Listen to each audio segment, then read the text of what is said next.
POV, it's 2026 and things are not going the way women want them to go, and they feel it because finally men are waking up. His money is my money. My money is my money. That's not selfish. That's the standard when you're with a real man. A provider doesn't see providing as a burden. He sees it as his role. And a woman who knows her worth doesn't apologize for it. She multiplies what he gives her. The wrong man will call this gold digging, and the right man will call this partnership. What? Wow, how she manipulates the wording into her own advantage. And don't get me wrong, I don't think men hate providing. They hate being told that their money belongs to someone else, while the woman's money is hers for her own independence, empowerment, and none of the man's business. And that is the problem. I genuinely do not think men will be hating on the idea of providing and being there for the woman. But to be already told that you have to do that or else you are insecure, you are this and that. And if a woman actually doesn't accept those terms and a woman thinks that a man's money is his money and a woman's money is her money, or both need to share the money equally, is a failed woman. That's her opinion. She thinks that a woman who thinks differently in the betterment of the man's side is a failed woman. Interesting. Don't shoot me, I'm just the messenger, okay? But if you are a spiritual woman and you feel like you have a big purpose, if you are involved with a man who does not help provide for you and take care of you, that is a liability. He is blocking your blessings and he is throwing you off of your spiritual path. And what spiritual path are we talking about? What, the spiritual path of using a man, taking everything from him, then divorcing him and making him pay even more. That's a really great spiritual path. Oh, yeah, let's not forget that she actually is gonna give birth to a child or two and then get the alimony as well. Because that's a spiritual path. That's how it goes. I'm not a good woman, okay? I promise you don't want me. I don't cook, I don't clean, I don't do 50-50. Thank you for I'm letting smarter us than know. you. I won't listen to you. I will stress you out. And I like to spend a lot of money, okay? We ain't compatible. Leave me alone. At least she said it. But the way she said it, she's like, leave me alone, but like, come here, come closer, and let me sound a bit more like in your ears. Like, we all know what you're doing, all right? Men are not as dumb as you think they are. Women say they want a traditional man, but they don't want to be a traditional woman. These feminist women want a man who validates them, not a man who corrects them and holds them to a higher standard. The truth is, most women these days aren't even qualified for the man they say they want. They want a man to provide, protect, and sacrifice, but they don't want to reciprocate in a relationship. They don't want to cook, they don't want to clean, they don't want to stay home and raise children. They put their career over having a family. They're not traditional women, but they still expect a man to do all the traditional things. It's so insane that that's how it is. Nowadays, like, they think that's the only way. They should be allowed to go for their own career, do whatever they want, make their own money, keep their own money to themselves, invest in whatever they want, and also take from the man. Take whatever they want from the man, but not let the man expect anything in return. Because how dare he? He should already be grateful that he has a successful woman next to him. Why? Why would he when he doesn't even see a penny from that? And I'm going to get a lot of hate on this, but a lot of women are single because they cannot find a man that can be a better man than they can be to themselves. Damn. I cannot concentrate. Suck at everything but fucking. You bitches are failures to everything. Like, y'all have no loyalty to shit. Not y'all family, not y'all kids, not nothing. You bitches are a disgrace. I swear to God, I hate you hoes. She went through something. Either she went through something or she saw her brother go through something or whatever. Like, I can feel the pain there. Doesn't matter whose name it is under. All that matters is that we're divorced and this house which I've paid for isn't for you. Well, you haven't paid for it if it's not under your name, no? Well, no, it doesn't matter whose name it is for. Well, it does, because we were together. Okay, well, I bought this house as a gift for my mum. Well, why are we living in it then? Because it doesn't matter. Well, it does, because if you divorced... Well, no, yeah, we're not living in it anymore, are we? Well, I am. So how long are you going to keep that a surprise for then? It doesn't matter. You didn't pay a single penny for the house. I contributed my fair share to this place. How did you? Cooking, cleaning, one lesson for you to Oh, well, congratulations. You can cook and clean somewhere else. Look, you divorced me, okay, yeah? You have no right to this house. I knew that this was going to come because since we first got married or whatever, that's all you're interested in. You're only interested in the financial side of stuff, and then when shit hits the fan, things started to go a bit low. You called for a divorce. Cool, I'll let you have that divorce. No. But when I bought this house, I put this house in my mum's name. That was the smartest thing he could have done for himself. That was it. Wasn't there like a footballer who did the same thing? So the woman after divorce didn't get anything because he put all his wealth into his mom's. Well, actually, it's not 100% true, but people online call it the Achraf Hakimi move because he did, the Moroccan footballer that is playing for PSG, he did that in order to avoid the divorce, whatever expenses that he has. And yeah, he put all his assets into his mom's name. Is many people climb the corporate ladder only to realize that they've sacrificed relationships, personal goals, and their happiness. More money doesn't always mean fulfillment in the workplace. A lot of women right now, what we do is we say, I don't want no man, I don't need no man, blah, blah, blah, blah. We have this like attitude of, I don't want, knowing damn well that's what you're seeking, but it's hard to admit it because you're working out of that wounded energy. You're hyper independent. You don't know how to really ask for help without being manipulative. That is a sign of being a wounded feminine energy. When you don't know how to ask for help properly without being petty or without being manipulative. And I'm gonna give you guys an example. You probably someone, or you know of someone who has overshared on the first date, told them about some traumatic experience you've had. Oh, I had someone who cheated on me and they treated me like this and like that and blah, blah, blah, blah. And my parents were absent and they treated me like that. And you just overshare so much with someone who you barely know. That is usually a way you manipulate people into sharing then their story. I shared my story, so now you can share your story, and now we have a connection. I'm showing you my trauma. That is a way that a lot of women manipulate. I can agree. There is truth in that. So I'm just sitting in the truck in the doctor's office parking lot waiting to go in. You know, about 5 years ago, I probably would have got out to help. They don't need no man. Not anymore. I've also been sitting here for about 25 minutes, and they've been doing it for about 25 minutes. Wait, that is insane. I have never changed a tire. I kind of know how to do it, but I still would avoid the possibility of doing it. If there is any man around me, I would ask for help from a man because I know a man will do that better than me. Definitely. And it is so sad that this is exactly what women wanted. And it is exactly what they got. And it is the worst thing ever. That's why it's so sad, especially for women who don't want that. No, we don't want that. And somehow we're going to end up in that situation. And there will be a man out there looking at us and thinking, you asked for it, you wanted it, you got it. And I'm like, but I didn't. I really didn't. Men can tell you everything that they want in a man, but they don't even know what a man is and what he really entails. And to be honest, a lot of women don't even know what being a woman is and what being a woman entails. If you ask a woman about being a woman, she would tell you how she dressed. She would tell you how she sways her hips. She would tell you adult skills like cooking and cleaning. They be on TikTok talking about, I don't need no man. I could do bad all by myself. There are a lot of women who are singing that tune out of bitterness. They're bitter. They're mad because the man that they want to choose is repeatedly showing them that he is not choosing them. They're mad that the people that they go after are not inherently attracted to them. So they become bitter, telling other women, oh, you know, I don't need no man and y'all don't either.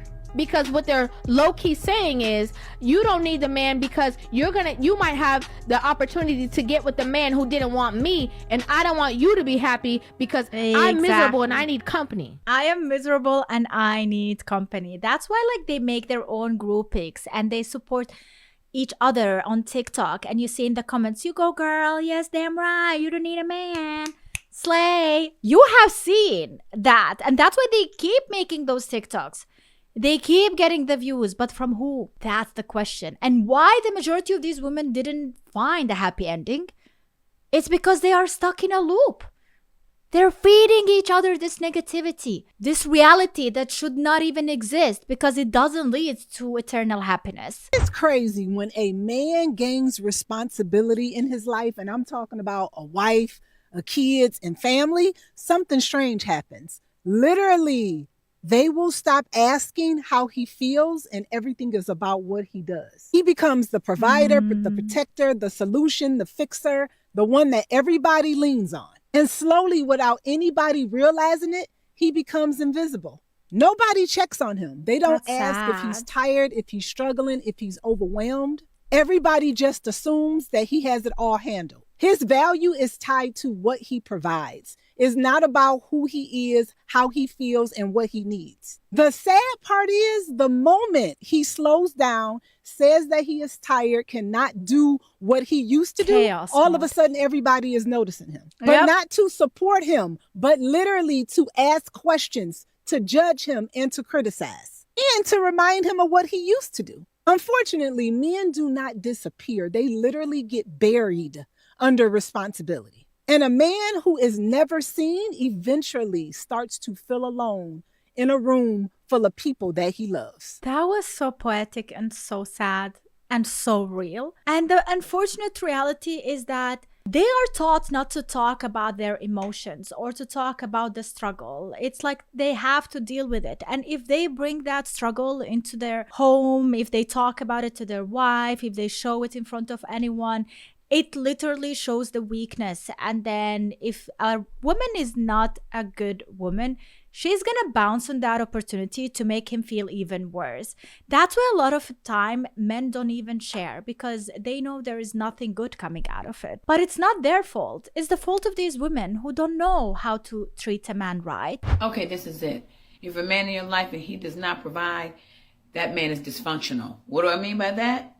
That man that you're with, if you're married to him or talking about getting married to him, or you guys are in a long-term relationship and he does not want to provide, there's something wrong with him. He is dysfunctional. He doesn't want to hold down a job, and if he does get a job, there's always something wrong with it, but he always has to make excuses to quit. There's something wrong with that man. That is a man that is dysfunctional. There's something wrong with him. He doesn't defend you. He doesn't protect you. There's something wrong with him. Men were created by God to provide and to protect. And if he does not want to provide, but he always makes an excuse and he's always leaning on you and you're doing everything you were doing before, there is something wrong with this man. He is dysfunctional. You might want to take a second thought before entering into a long-term marriage with him. That's my tip. Thank you. I actually kind of do agree. I don't call people dysfunctional. That is such a weird term. Maybe it's not the right job for the man. It could be that he didn't find his dream job or he didn't find his position in life yet, which means you could provide, you could help, you could be there for him, supporting him, inspiring him. If you know the type of man you are with, if you can see that he does have potential and he does want to do better, then I do not call that a dysfunctional man. I think it's an individual type of case. If the man is sitting around on a couch, always making excuses, not doing anything, just taking, not being grateful, not trying, then yeah, I agree. But that's on you to figure out. I don't think it's that simple, like A, B, C, and like, let's go with it. How are you equal if the men are the ones that have to fight and die to defend the country? The men are the ones that build and maintain all the infrastructure, right? Like, none of this stuff in the studio is built or maintained by women. Do you know that like 90% of infrastructure jobs are still held by men? Mm-hmm. And that if you look at the top 20 jobs held by women now, in 2024 versus 1924 are almost the exact same. So women have had 100 years to do whatever they want, and they still do the same 20 jobs they did 100 years ago. Interesting. We switched out farm labor for HR work. But other than that, we're secretaries, nurses, daycare ladies, early childhood education, administrative assistants, retail workers, all the same shit that we were a century ago. That is so true. And then they're like, we're equal and we expect to be paid equally and whatnot. But no, we're not. I don't want to be paid equally if that means that I have to do the same job that men do out there.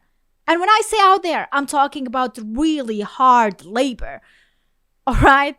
Like, I don't care. Like, just give me any type of job that is easy to do, that is less emotionally and physically demanding, and I got it. I don't have to be paid equally. I'm fine. And this is exactly what is wrong. Like, no, we're not equal, and it should be completely normal to admit that we are not equal because of these type of jobs. Women of 2025 are no longer the women of 1955. Women's roles nowadays are ambiguous. They can behave like a man when they want. They can behave like a lady when they want. And they're able to kind of what I call the proverbial double dipping, where they could demand on one end, you better pay for the day and treat me like a lady. But on the other hand, they can say, I'm a boss babe and I don't need to listen to you. And this puts us in a very weird position because now she wants me to adhere to all my duties, but she's not adhering to hers. She could talk back to me, but I'm responsible for anything if it goes wrong. So I have basically all this responsibility with no authority. And my thing is, I just want men to be in the position where they are the decider. You want to be monogamous? Fantastic. Do it. You want to have multiple girlfriends?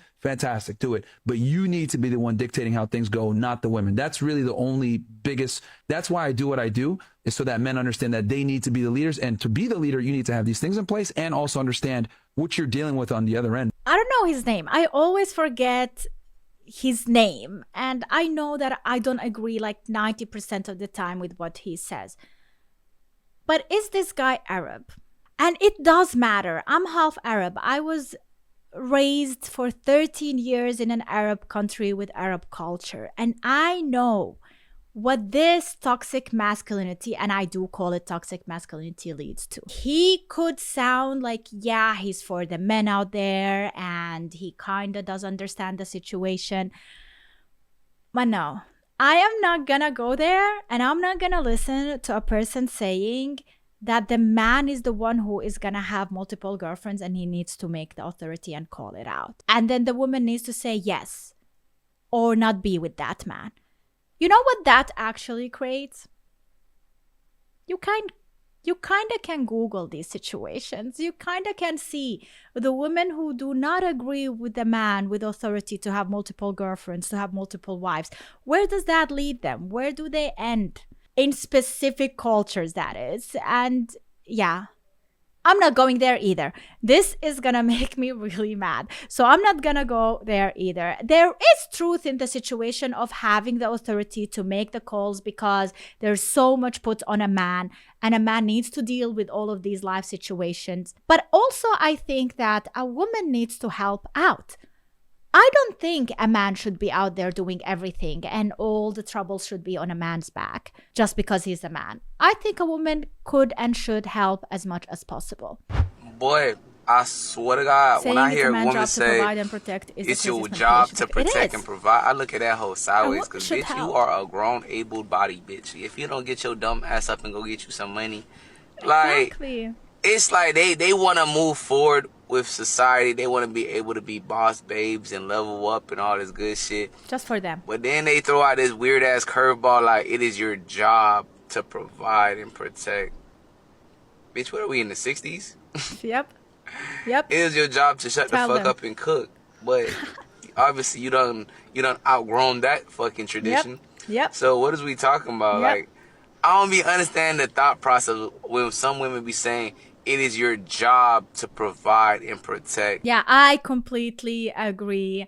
That is such a manipulation tactic, especially from the first clip that we watched in this video. That's 100% manipulation. Like, you are gonna do this, and if you are not doing that, you are a loser. And if you're a woman who accepts a man any differently than I am talking about, any different type of man, yeah, you're a loser too. So you'll be loser together. You're right. I'm a higher standard. I got this. I'm boss babe. I'm a bitch. I'm a princess. I'm everything and more. Like, come on. You asked for equality, by the way. You asked for 50-50, but you are not providing 50-50. You are taking everything and more. How does that even make sense? It is your job to provide and protect. Are playing time warp games with men. Women want to be treated like it's the 1950s, but treat him like it's the 2020s. And men have caught on. The double standards, lies, manipulation. You know, when men get tired of situations, they start looking for solutions. And here's what they're realizing about marriage. Women and wives are now overpriced commodities. They're charging prices like they're the only suppliers. Men are tired of all the work and drama they have to go through with women to get her to sometimes, if he's lucky, do a halfway job with those things. So basically, he's getting 50% of what she should do on a good day and 10,000% more of what she shouldn't do. Gripe, nag, complain, disrespect, degrade, etc. So let's look at it this way. A married man gives 100% of himself to get 50% of what he needs while taking 100 times the crap? Awesome, right? I love how sarcastically she's speaking, but she looks like a woman who has experience, who knows what is going on. She's older and wiser. It does go with age. It does happen with experience. And now I don't know if she has a divorce or two or no marriage or single forever or kids or no kid. It doesn't matter. At the end of the day, the message also matters. But also the messenger and his years do matter. And she knows other women her age who are sharing those experiences as well. So you are not just listening to one mind with experience and years. You're listening to multiple. Now, does that mean that men should not marry and have family and be happy with a wife, or that it's not a possibility to be happy with a wife and children nowadays? No, I don't think that is the message. I think this actually means people need to start listening, whether it is men and women, and some things need to change. A man should expect more and should demand more, and a woman should lower her standards. She needs to understand the roles in a marriage, and she should not expect for a man to provide and protect while she doesn't do anything. She should not expect that her money is her money and his money is her money as well. Like, that is not all right. That is really, really mean. In what world is that equality?